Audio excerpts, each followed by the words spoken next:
Russian troops are making a conservative push in eastern Ukraine and have gained a foothold in the strategic hub of Pokrovsk, Ukrainian President Volodymyr Zelensky said. Moscow's soldiers outnumber Kiev 8-1 in the area, and Ukraine cannot match that, Zelensky added, while insisting Russia has not yet achieved its result.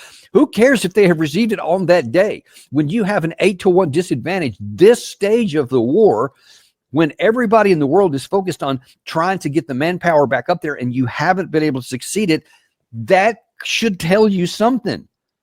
That should tell you you cannot make this work out.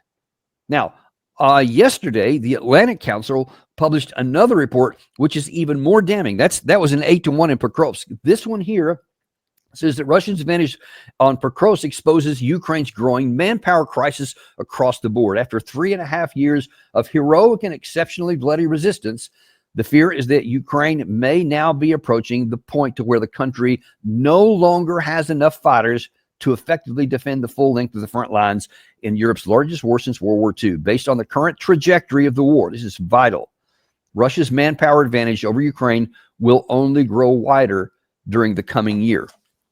So you can see that it's not going to matter how heroic and how much vitriol you want to heap on the Russians, how much you want to say that they're awful and they're evil and all that, and how brave our side is fighting, and how we're going to keep on, we're not going to give up being the West, and we're going to keep giving you bullets and bombs and drones and all kinds of other ammunition.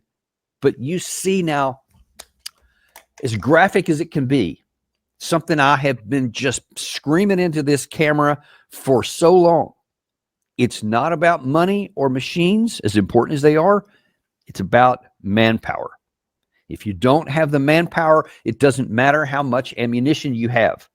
It doesn't matter if you have F-16 fighters. It doesn't matter if you have long-range missiles, ATACMS, or even if you got the Tomahawk cruise missiles. None of that will matter if you don't have the troops to be able to hold on. I have told you many times, and now it's just being graphically depicted in such sharp relief, that even if you have a bunch of drones, even if you have 3 million drones that you can produce in a 12-month period, that's helpful. But a drone doesn't take or hold ground. You have to have men. And you see that now is crystal clear depicted as it can possibly be in Pokrovsk. Because even though Ukraine has a lot of ammunition, and they're also inflicting casualties on the Russian side, they don't have enough men by an 8-1 margin. So it doesn't matter how many drones they may have, because they don't have the troops that can defend. So they're continuing to lose ground. And this is happening all over the front. Let me just show you here. That was Pokrovsk we've displayed here. Let me show you what else is going on here. Let's first of all look a little bit south of here. This is another one of the things I've told you about before, and now I'm going to give you an update here. You may recall that this summer, the Ukraine side launched a counteroffensive and a counterattack, rather, and they took this whole swath here. All this area that's now in red was in the blue of the Ukraine side, because they pushed the Russians back quite a long way. But I told you, at the time, they didn't have the striking power and the sustainment ability to be able to do anything with that. And now it is graphically played out. The Russians, over time, retook every bit of the territory. And now then you see they actually went beyond that into the next, I think that this is Dnipropetrovsk area, but they went into another of the oblast there. And now then they've continued to push even deeper. In the last 12 hours, they've actually added this additional forward movement here at Pavlivka. They're up in the direction of that. So now then that city is now about to come under threat. So that's in the south. Then we go past up Pokrovsk here, and we go to Konstantinivka. We've been mentioning this here. Russians are also on the move here. Again, this is just in the last 12 hours. They're continued to take some of the territory and the forced areas below, and now they are into the south part of the city itself, and they have continued to move up into that area. Then we go up into Seversk, which is one of the other areas that one of the recent ones where they've been going. This is something that Russians also been trying to get for quite a long time. And there's a number of Ukrainian troops that are defending in this area. The Russians are making more and more progress on the south part of the city. And then again here in the north part of that. So again, it looks like they're trying to do the same tactic that is working all across the front, bring wherever the Ukraine troops are in the defense into a pincer movement. and cut off their routes of supply and get into fire control, all the routes that lead into it that keeps these guys supplied with food, ammunition, water, etc., and reinforcements, and keep that under fire control so that it makes it difficult, and then continue to move into this area behind it. And then just like what's going on in Pokrovsk, just like what happened in Bakhmut, just what happened in Pavlivka, just what happened in Kursk, they end up shutting the whole thing off and then destroying everybody inside of it, especially if they don't withdraw. Then the other biggest one here is and you see stuff is happening all along the front, but then the other big one that everybody's talking about is in the Kupiansk. And you see, again, more territory in the heart of the city has been taken by the Russian side. And that leaves fewer and fewer. And a lot of this is forested area. The actual city, you see, there's not that much of it left up here in the heart of Kupiansk, and it's not going to be long before that falls, or the Ukraine has to withdraw from that into the forest area. But you see, they got nowhere to go here, so almost the only place they can go is to try and get back up out of here, if they're allowed to do that. There's been so many cases to where the Ukrainian side has not even been allowed to withdraw. I mean, that's happened so many times. I've mentioned that in, I think, one of our last tactical updates here. But basically, the Ukraine command is just sending their men to death. I mean, you see that kid that Gary showed a second ago. I mean, he said, we don't even know what we're doing. All I know is that hundreds of my fellow soldiers have been killed and wounded, and some of us are still alive, but we don't even know what's going on. So why are we even here? He's rightfully asking.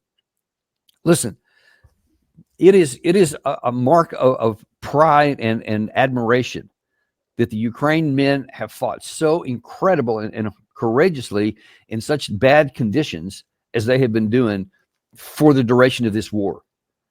But don't just pat them on the back and say, what a great thing, you're so heroic, we admire you. That doesn't do any good to a dead man. That doesn't do any good to the children who will no longer have a father, or the women who will no longer have a husband, or parents who will no longer have their sons. Don't make yourself feel good by saying, great, what a super job you guys are doing, and send more of them to their death and say, yeah, give them some more bullets, give them some more artillery, whatever they need, just send it to them as they die pointlessly. Listen, look at the numbers that Zelensky himself has exposed, that Seversky himself has talked about. They don't have enough. The Atlantic Council, believe me, there's almost nobody that's more pro-war than these guys are, and they're definitely pro-Ukraine, and yet they're exposing it and being honest at this point and saying that the disparity will only grow. Why do you want to take someone who's that heroic and that brave and send more of them to unnecessary and permanent death? Yeah, and you're destroying Ukraine by patting them on the back. This is what the West is doing. I'd say euphemistically, the Western leaders, the White House, Whitehall, Champs-Élysées, all these folks, Berlin. You guys think you're doing a good job. You're doing a terrible thing.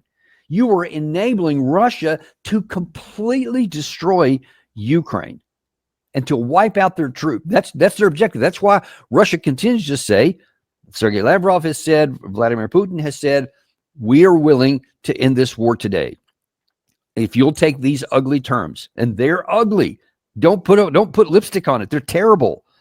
Denazification. So the government's going to have to change. Demilitarization. You're going to have to shrink down. There's not going to be any NATO. There's not going to be any security guarantees at all. But if you get rid of all those things, the war will stop, and Russia will have reason to stop. There is motivation for Russia not to conquer any more of Ukraine. There is. So this myth that, oh, well, they just want to conquer all of it and then they want to go west is complete fiction. There's no truth to it whatsoever. And it's graphically depicted. There's reasons, specific reasons why, not just what they say, but the fact that their armed forces, what they have, is not enough to complete that task. And it doesn't take much common sense to see that they would never want to conquer Western Ukraine, because they know that would be getting basically an insurgency guaranteed indefinitely. And nobody wants that in the Russian, and they don't need any of it. They want security on their borders. That's what they've said, and that's what an honest evaluation would show. So stop sending Ukraine men to their pointless deaths. Let's get this war over with, and stop making yourselves feel better by sending more Ukrainian men to a pointless and unnecessary and certain death. Because listen to me, that saying there from the Atlantic Council, that is probably prophetic.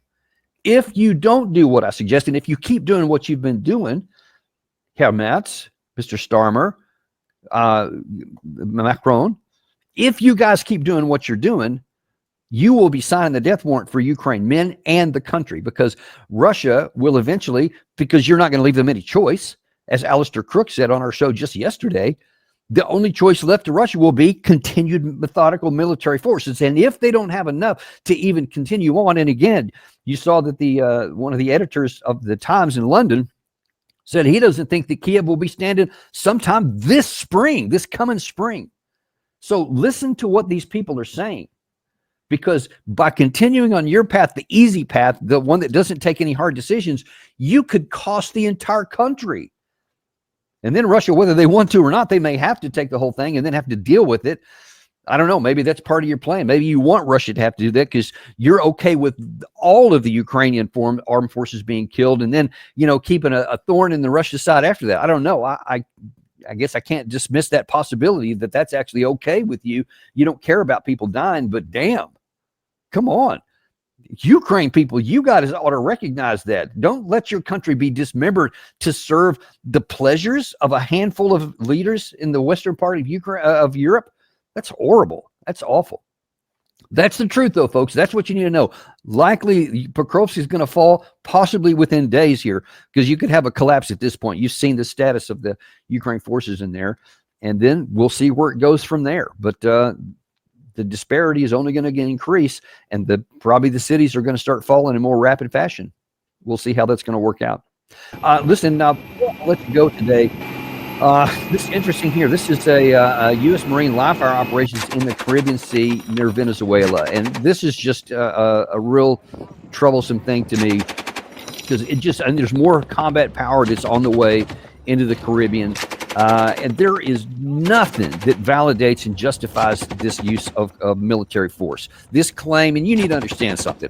I know that the administration continues to say, oh, well, this is about drugs and this is about keeping our people safe. That's BS. Just strip that away. There's no truth to it at all. There's none.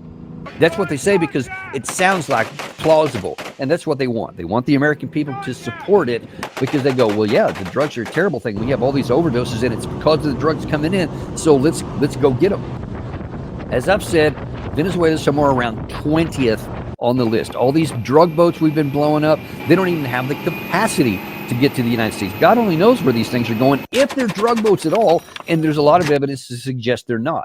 So it looks like we're just trying to paint this picture that makes people in America think that there's some threat that we're going to be stopping, and evidence refutes it resoundingly and strongly. There is not, and yet it looks like, and there was, I think it was Senator Scott, I can't remember exactly which one. One of the senators was on the television here just a few days ago and said, yeah, basically Maduro either walks away, sees all this combat power coming and just leaves, there's a coup, or he's going to be assassinated. But he's going to go one way or the other. That was astounding, an absolutely shocking statement by a sitting U.S. senator.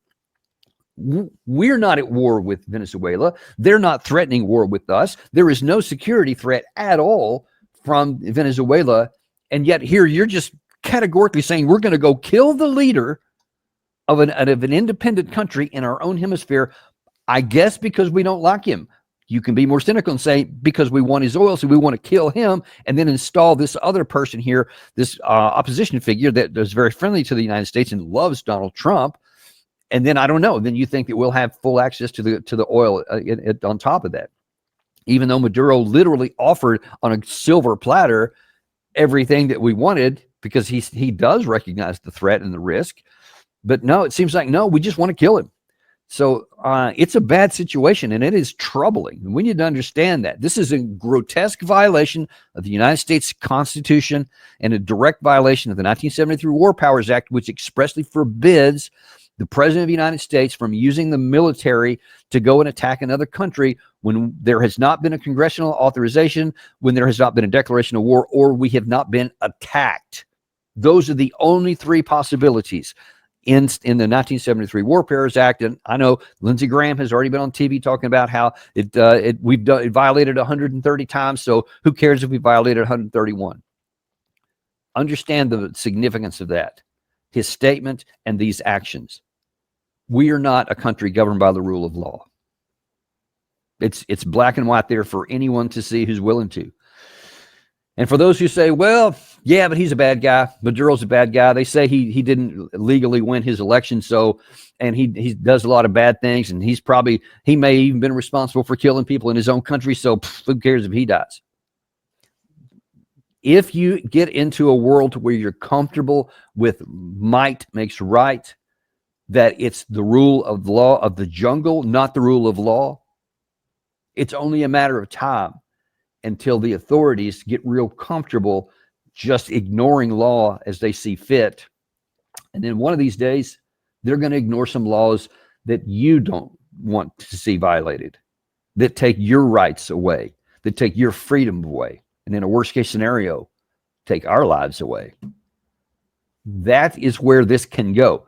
And when we get comfortable, I'm telling you, listen to me carefully. When we're comfortable that we just say, I don't care what our laws say, this is what we can do, so we're going to. That is a really dark and dangerous place. And I think more and more people need to stand up and say, no more.